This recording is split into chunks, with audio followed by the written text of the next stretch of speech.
Imagine you are a radio operator on an American merchant ship crossing the Strait of Malacca in June 1947. The war has been over for 2 years. These are routine waters. Then your receiver crackles to life. A Morse code transmission from a nearby Dutch vessel. You transcribe it carefully. SOS from Ourang Medan. All officers, including the captain, are dead. Lying in chart room and on bridge, probably whole crew dead. You look at the message again. Then the receiver crackles one final time, 2 more words. I die. Then silence. Nothing again. Ever. The Strait of Malacca in 1947 was one of the busiest and most complicated waterways on Earth. The Second World War had just ended. Southeast Asia was in chaos. Colonial powers scrambling to reassert control, black market networks running contraband across every shipping lane, and dozens of vessels operating without proper documentation to avoid scrutiny.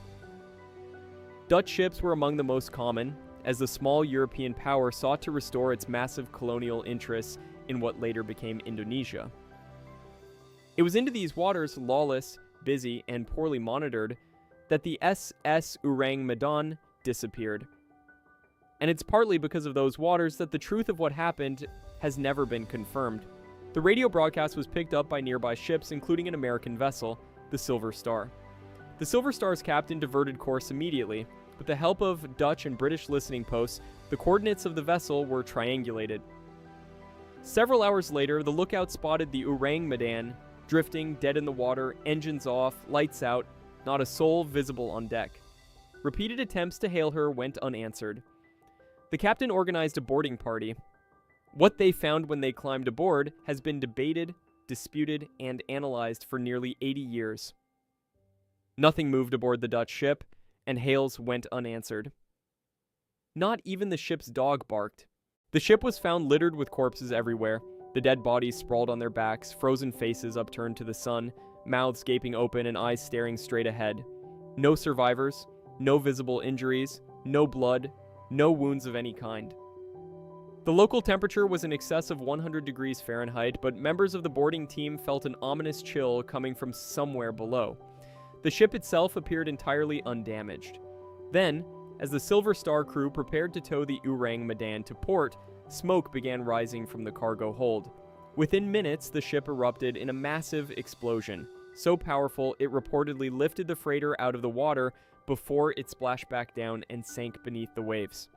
The Silver Star crew narrowly escaped. The Ourang Medan and every answer it contained but vanished to the bottom of the sea. Here's where the Ourang Medan story becomes something more than a ghost ship tale. There is no shipping record of a vessel under that name. Nobody ever came forward to say they knew the ship or had served on her. No harbor admitted having her in port. No shipyard has any record of building her. Ships of any notable size are typically well documented through logs, registration details, and crew manifests, all of which seem to be non-existent for the Ourang Medan. The Silver Star's own logs contain no mention of the rescue attempt. No official Dutch, British, or American maritime authority has ever acknowledged the incident. The story first appeared in print not in 1947, but in a Dutch-Indonesian newspaper in 1940, 7 years before the supposed incident. The dates change depending on the source. The location changes. The name of the rescue vessel changes by every conventional measure of historical verification. The SS Ourang Medan does not exist. The pivotal character who may explain where the truth went sideways is a reporter named Silvio Shirley. Shirley was an Italian journalist based in Trieste who began publishing detailed accounts of the Ourang Medan from the late 1940s onwards.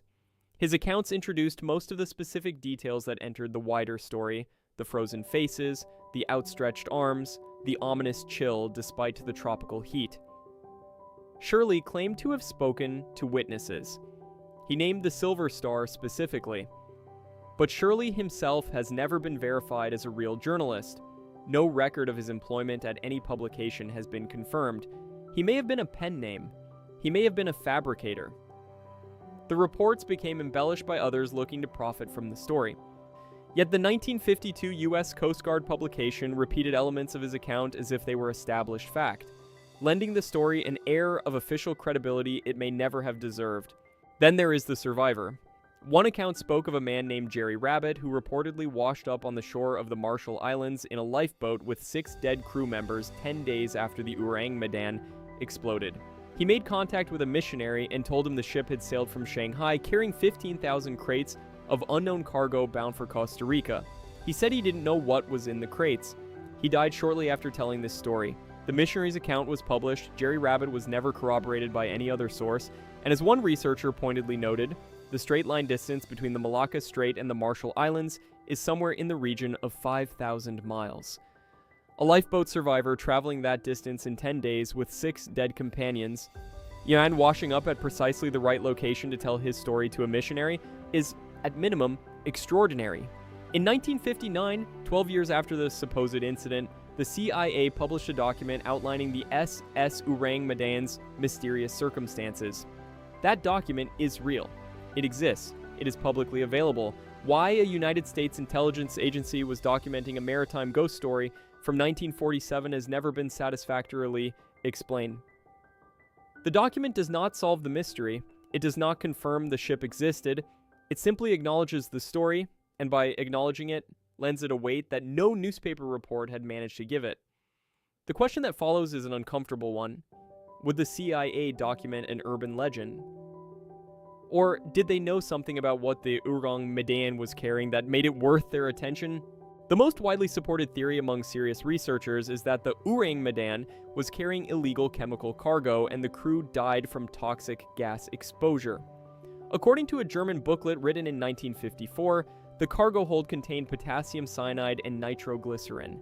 Some researchers hypothesized that the Ourang Medan was involved in smuggling chemical substances and that seawater entering the ship's hold reacted with the cargo to release toxic gases, which then caused the crew to succumb to asphyxiation. This would explain the absence of physical injuries. It would explain the terrified expressions. Certain toxic gases cause facial muscle spasms that produce grimace-like expressions, even after death. It would explain the fire. Nitroglycerin is highly unstable and could have been ignited by a spark. It would explain why the ship had no official registry. Vessels carrying illegal chemical cargo in post-war Asia frequently operated without documentation. And it would explain why the CIA was interested.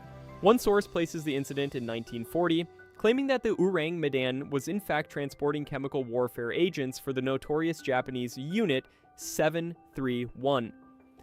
Unit 731 was a covert biological and chemical warfare research unit of the Imperial Japanese Army that conducted experiments on prisoners of war during the Second World War. After Japan's defeat, vast stockpiles of Unit 731's chemical agents were unaccounted for. Some researchers believe these stockpiles entered the post-war black market and were transported by vessels operating without official documentation, exactly the profile of the Ourang Medan. If this theory is correct, the terrified expressions on the crew's faces, the unnaturally cold temperature in the hold, and the rapid decomposition of the bodies all become consistent with exposure to advanced chemical agents whose effects were never made public. The simplest theory, favored by most mainstream maritime historians, is that the SS Ourang Medan never existed. That the story originated as a piece of wartime fiction in 1940, was embellished by Silvio Shirley for commercial reasons, was repeated by credulous publications, and eventually took on a life of its own, the way all great maritime legends do. The inconsistencies in dates, locations, vessel names, and witness accounts are not the hallmarks of a suppressed true story. They are the hallmarks of a story being retold by people who never witnessed it. By this account, the CIA document is simply an analyst reviewing publicly circulating maritime folklore, not confirmation of a real incident. This theory is clean, it is logical, it explains everything, except for one thing. Why does the story exist before the incident supposedly happened? The earliest known account of the Ourang Medan appears in a Dutch-Indonesian newspaper in 1940. The story was also reported in Italy and the UK in 1940, before similar accounts appeared in 1948 and again in 1952. If the incident happened in 1947, what was being described in 1940? One possibility: a real incident occurred in 1940 involving a real vessel and perhaps carrying chemical cargo, and the 1947 version is a retelling of the original event with details changed to protect the parties involved. Another possibility: The 1940 account is pure fiction that someone in 1947 used as a blueprint, falsely claiming it as a real event, because there was real chemical cargo that needed to disappear from official records, and the ghost ship story provided useful cover. Neither explanation is comfortable. Let us separate what is confirmed from what is not. Confirmed. The story of the Ourang Medan has been in circulation since at least 1940. Confirmed. The U.S. Coast Guard referenced it in a 1952 official publication. Confirmed. The CIA documented it in 1959. Confirmed. No shipping registry, crew manifest, or harbor record for the SS Ourang Medan has ever been found. Confirmed. No wreck has ever been located. Confirmed. The Silver Star's logs contain no reference to the incident. Unconfirmed. Everything else. Every detail of the boarding. Every description of the dead. Every account of the explosion. Every witness. Every survivor. All of it rests on sources that either cannot be verified or do not exist in any official record. Here's what troubles serious researchers most. If the Ourang Medan was simply an urban legend, a ghost story that grew in the telling, it would be unremarkable. The seas are full of such stories. What makes this one different is that someone, or several someones, put considerable effort into giving it specific detail. Named vessels, named crew, specific coordinates, a radio transcript with precise wording, a CIA file. These are not the hallmarks of casual folklore, they are the hallmarks of a story that someone wanted told in a particular way. Who benefits from a ghost ship story? Someone who needed a very real vessel carrying very real illegal cargo to officially not exist. The Strait of Malacca in 1947 was not monitored the way modern shipping lanes are. A vessel operating without registry, carrying chemical contraband, crewed by men who had no official connection to any government, could vanish from history without leaving a trace.